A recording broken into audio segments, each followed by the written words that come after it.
এই আয়োজনটা ছিল পরশুদিনের আমার হাজবেন্ডের আবদারে।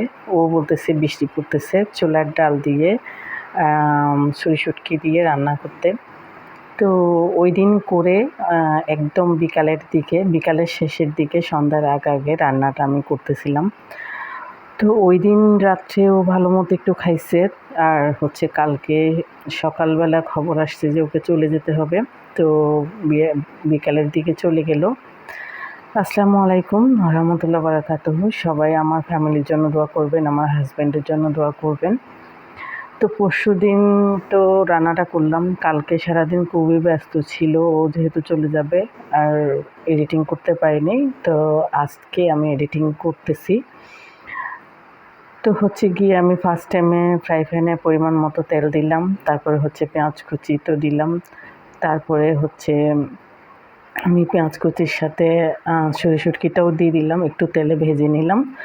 তো এরপরে হলুদের পরিমাণটা একটু কমায় দিয়ে মরিচের পরিমাণটা একটু বাড়ায় দিছি, যেহেতু শুটকির তরকারি। তারপরে একটু গরম পানি দিয়ে ভালো মতো কষিয়ে নিচ্ছি। রান্নাগুলো আসলে খুব ইজি, কিন্তু তারপরেও করতে তো একটু টাইম লাগে। তো এখানে ছোলার ডাল ছিল আর কিছু কাঁঠাল বিচি ছিল। তো কাঁঠাল বিচি আর ছোলার ডাল আমি একসাথে দিয়ে দিলাম। আমরা চট্টগ্রামের মানুষ, চট্টগ্রামের মধ্যে কাঁঠাল বিচিও ছুরি শুটকি দিয়ে রান্না করলে খুব মজা হয়। আমি ডাল শুটকি দিয়ে খুব ভালো মতো এখন কষিয়ে নেব। আগে একদম মিডিয়াম টু লোতে রেখে আঁচটা আমি একটু কষিয়ে নেব। ঢাকনা দিয়ে একটু ঢেকে দিচ্ছি যাতে একটু হালকা নরম হয়ে আসে। তো এর ফাঁকে আমার ক্যামেরাটা অন করতে আমি ভুলে গেছি।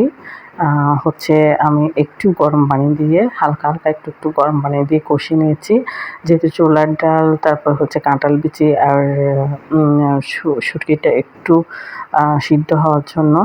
তো গিয়ে এখন টমেটো দিয়ে দিলাম আর কয়েকটা কাঁচামরিচ দিয়ে দিলাম। আর এখন আমি ঝোলের জন্য বেশ খানিকটা গরম পানি দিয়ে দিচ্ছি। তো আমার কিন্তু আর একটু 80% মতো সিদ্ধ হয়েছে। তো 100 সিদ্ধ হওয়ার জন্য আমার কিন্তু এতটুকু পানি দরকার ছিল। তো এখন দেখেন এই যে ঝোলটা একেবারে টেনে গায়ে হয়ে গেছে আর আমার সব কিছু একেবারে পারফেক্ট। ছোলার ডালটাও সিদ্ধ, তারপরে কাঁঠাল বিচি, ছুরি শুটকি একদম সব কিছু পরিমাণ মতো সিদ্ধ হয়ে আসছে। তো আপনারা যারা ইউটিউব থেকে দেখবেন সাবস্ক্রাইব করে যাবেন, আর যারা পেজ থেকে দেখবেন তারা অবশ্যই ফলো, লাইক, কমেন্ট করে যাবেন। আল্লাহ হাফেজ।